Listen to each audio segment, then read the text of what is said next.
What's up, everybody? I hope you're doing well out there. Alright, we're going to continue with this Vaydor G35 build.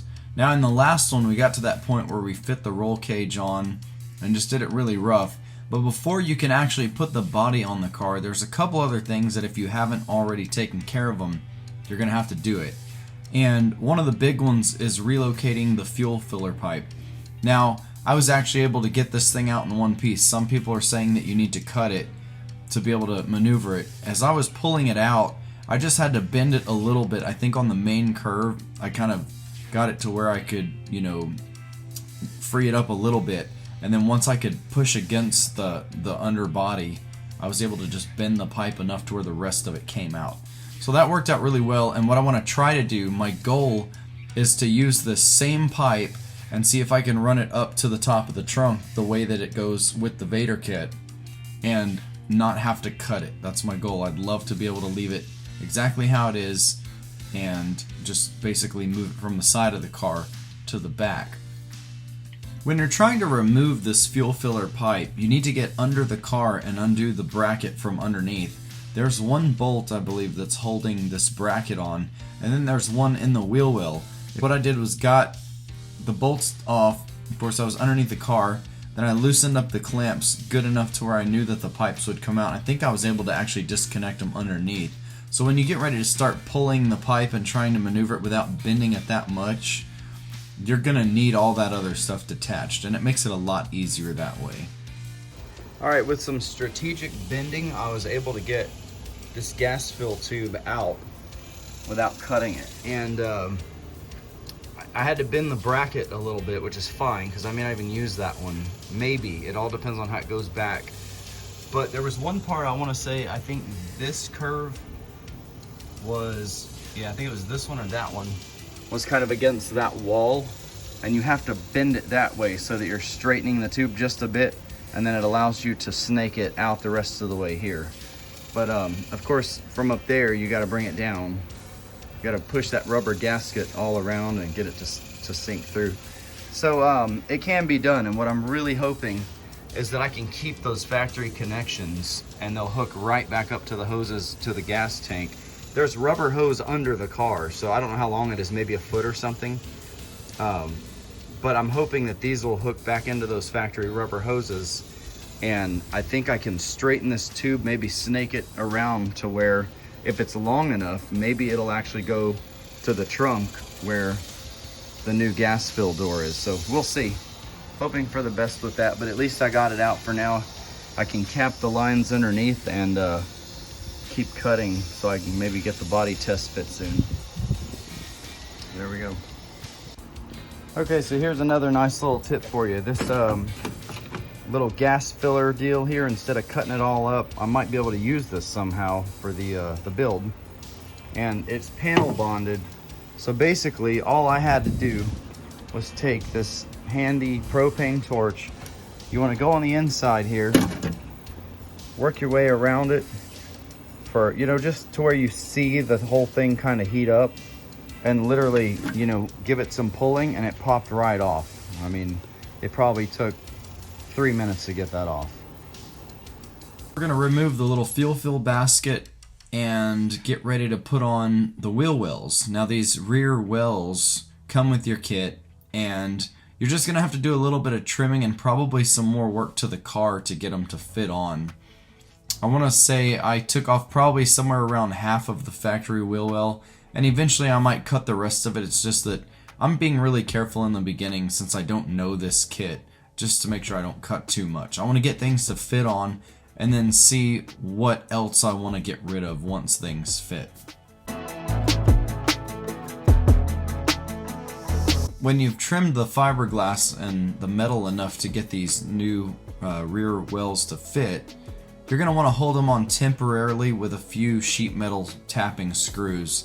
I think I did about 3 screws per side, and remember, this is not a permanent hold. You don't want to hold this whole body on with self-tapping screws. There's a lot more to it than that, but it's okay for temporary. It helps you put it in place and kind of see what things are doing. Since I do a lot of work by myself and I kind of like it that way because it's a little bit of a challenge. I like the challenge of doing things on my own but still doing it safely. So if that means I have to come up with some kind of a tool or build something that's going to help me get a job done, I'd rather do that. And if I have somebody, it's cool too. I feel like if you have two people, you can probably get this body on and off a little easier with the wheel wells attached. But I ended up having to take them back off and get the body on, and then I would lift the body on one side just enough to get that wheel well in there. And again, this is after you've test fit those wheel wells, so you know that they're trimmed and they're going to go on. But I was able to maneuver them just enough to get them on once I had the body most of the way set down. It's a bit tricky doing that part by yourself, but I didn't have another person to test the method of putting the wheel wells on and then putting the body over it. So at this point, it's really just a matter of, however I gotta do it. And with that being said, to get the body on and doing it by myself, I had to stop and build some brackets because I wanted to install an electric hoist that I've had for a while. I never really put it to use. I had ideas for it in the past, but I felt like this was a good time to go ahead and mount this thing to the ceiling, and I could use it for lifting this body and kind of helping me get it set down over the roll cage.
To me, I feel like the first test fit of the body went about as good as it could.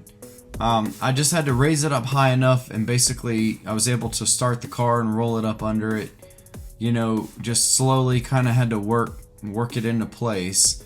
And then as I brought it down, there was a little bit of a learning curve to try and get this thing to fit. I actually had to go and cut a little bit more metal on the sides of the car because there was an area right where two of the points of the cage go, and it just seemed like the body wasn't really going to get around those factory pieces that well. So I had to cut those down a little bit shorter. Once I did that, it seemed like you could kind of pull and get the body to flex just enough to where it would go right down over it.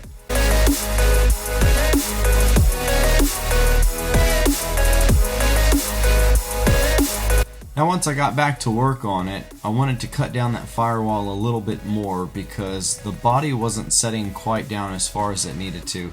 Now at this point I'm still kind of working on that. I think I've got it pretty much low enough, but there's still some uncertainties about where exactly this thing sets. And eventually it'll all get there. It just takes some time kind of working with it.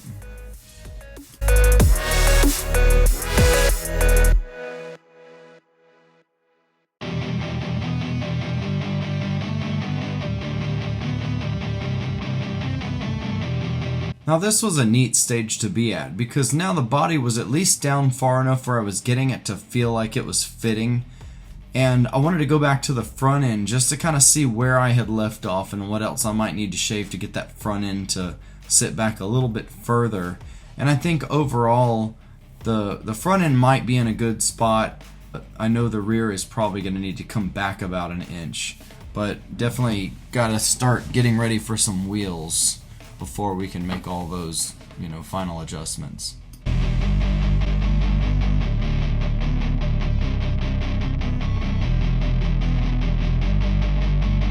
Now my thought process on this build and getting to know this body in the beginning and how everything's gonna fit is basically my approach that I came up with was, let's try and bolt on and set on as many things as we possibly can, because everything is gonna show you where the problems are, what needs to be trimmed.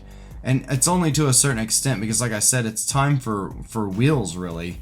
The wheels are going to be one of the main determining factors of where the body's going to end up, because like they say, you know, the wheels are going to bolt only in one place. It's going to bolt right onto the car, and you can center your fenders right on the wheels.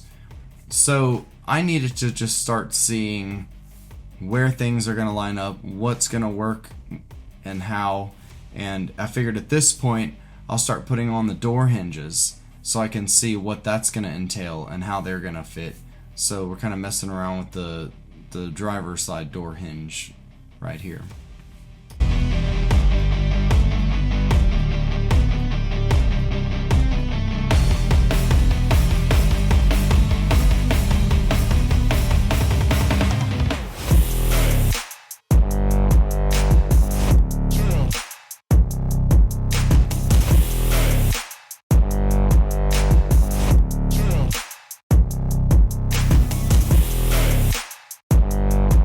Had to actually go to the hardware store and grab some longer bolts. So I matched up the door bolts, and they needed to be longer because that Lambo style door hinge is thicker, and you've got to have some extra threads to make up for it. Also, I wanted to put some washers that were, well, it's kind of like the factory door bolts. They had washers on them. But I wanted to use some washers that were kind of thick because these hinges are so heavy. I mean, this Lambo style door unit for doing the scissor doors is, I mean, the thing weighs, I want to say 15 to 20 pounds maybe. That's my rough guess. The thing is pretty heavy, and I really want these, you know, bolts and washers to be good and sturdy. So I got some thicker washers, and once I got that hinge on, I felt pretty good about it. I remember this is pretty much where trouble struck, because I went to start up the car. I wanted to call it a night, and it just wouldn't start. I needed to move it forward about a foot because I wanted to get the tires off the dirt. That way it's back on the concrete. And yeah, we'll get further into that later, but basically what I'm thinking happened is there must have been some very bad gas in the tank, and either it finally clogged the fuel system in some way, or maybe just it was time for something in the ignition system to go out. It seems like at this point the immobilizer system might be keeping the car from starting, because after a lot of troubleshooting, draining the fuel from the tanks, putting new fuel in, and of course by this time this was into another day. I even took the fuel lines off at the engine to make sure that when I was cranking I was getting fuel through the lines. So it seems like it stops at the injectors, and that tells me if all 6 injectors didn't go bad at the same time, there must be something that has to do with the ignition system that's keeping the injectors from pulsing and giving fuel to the engine. You know, I could spray starting fluid into the engine and it would fire right up, but as soon as it burnt all that away, it was back to just a crank, no start. And right now what I'm thinking is I want to get rid of this whole chip key system, because I can't even get the ignition to turn now. Now it's like something else went wrong. I was messing with it and starting it for, you know, a couple days, trying to get this thing to crank over and trying to purge the old gas out. Couldn't figure it out, and I think right now we're just having some issues with this whole chip key nonsense, and there's something that's not allowing it to start. So hopefully I'll figure out how to bypass all this. And if any of you guys out there have knowledge with this, my thought process on it is, if I can put in even a regular ignition switch, just a very basic one temporarily, there's probably going to be a wire from that immobilizer system that sends a signal to the computer for the engine, and that's what tells it to allow fuel to go through the injectors. So I'm going to most likely have to figure out what wire needs to have power going to it so that the engine actually runs. And that's kind of the dilemma that we're at right now. I'm going to get the wheels ordered, and I know that it's going to take probably a couple months to get the wheels, but at least in the meantime, I'll be working on small areas of the body. I might start fitting in tail lights, do some more trimming, you never know. But I really need to sit down and pick out wheels because there are a couple sets from Renan and Amani Forge that I'm having trouble deciding between. So I'm going to get these wheels picked out and get them ordered, and we'll keep it going as soon as we get some wheels for this thing.